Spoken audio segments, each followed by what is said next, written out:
everybody, Greg again, following up on my video from yesterday with the iowacity.architecture.com conversation about urban lighting and how to better manage urban lighting to make public spaces more comfortable.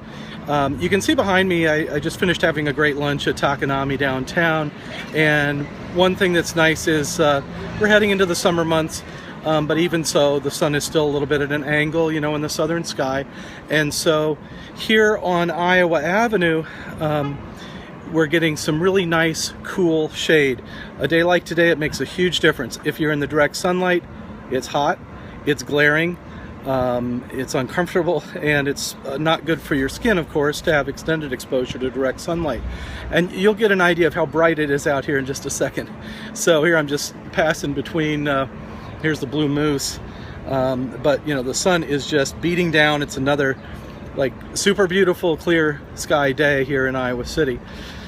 When I'm walking around the downtown area, I usually go ahead and pick these northern shaded areas from the buildings, right? So I'm actually on the south side of the street.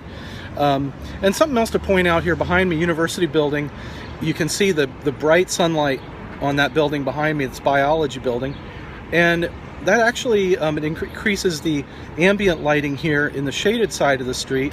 So, you know, obviously light is good. People like it where it's bright, and it boosts your mood. It's good for the vitamin D, just not the direct sunlight. So with this kind of architectural design and the utilization of these materials like metal and glass and other lighter colored reflective surfaces, it's actually, I don't know if you can see it on the video here, but it's bright here from just the reflection from that building. But yeah, I'll take the you know, the south side of the east-west streets where it's nice and cool and shaded. And you'll see in the downtown area, people tend to cluster in those shaded areas.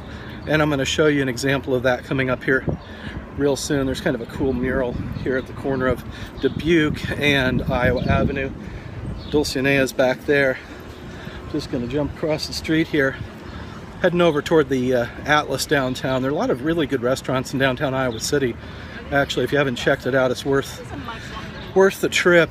And Atlas, like I say, yeah, that's another favorite. But so again, on the what is the south side of the east-west street, Iowa Avenue, getting a lot of folks grabbing a meal, hanging out with friends, very comfortable, very cool. And you'll see on the other side of the street, people kind of avoiding that. And here is Basta, wonderful Italian cuisine, downtown Iowa City. And then have a few more restaurants coming up along the way. A lot of outdoor seating. It's really popular here in downtown Iowa City.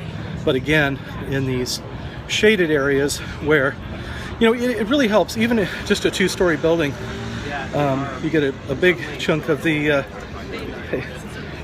sidewalk shaded, and so it is pretty crowded here.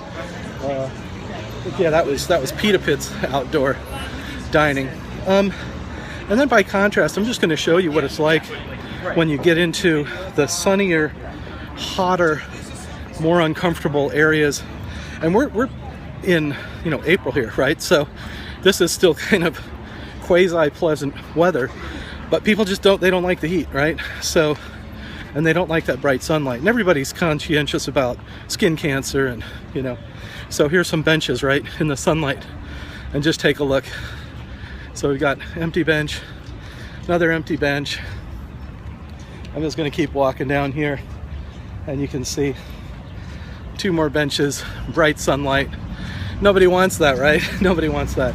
So that's why it's really important for people who are managing projects and planning urban development, that type of thing, to take into consideration the lighting possibilities and how you can utilize, as I showed you before, the reflective surfaces, and also the shaded side of the street where you can start putting some little outdoor dining options for people. It's real popular.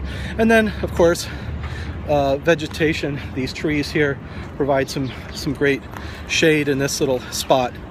So anyway, I wanted to follow up on my previous video, because that one I just did down at the Chauncey Swan Park, and I wanted to show you some of the more downtown setting, and today's a great example of it. You know, we've got a nice clear day out here. So thank you so much to everybody that's been responding with questions, comments. Really appreciate it. You can go to iowacityorchitecture.com to find out more and to get in touch. And I really appreciate hearing from people, regardless of what your opinions and views and preferences are architecturally. I just like to keep the conversation going. So thanks again. Greg Johnson checking out. Take care.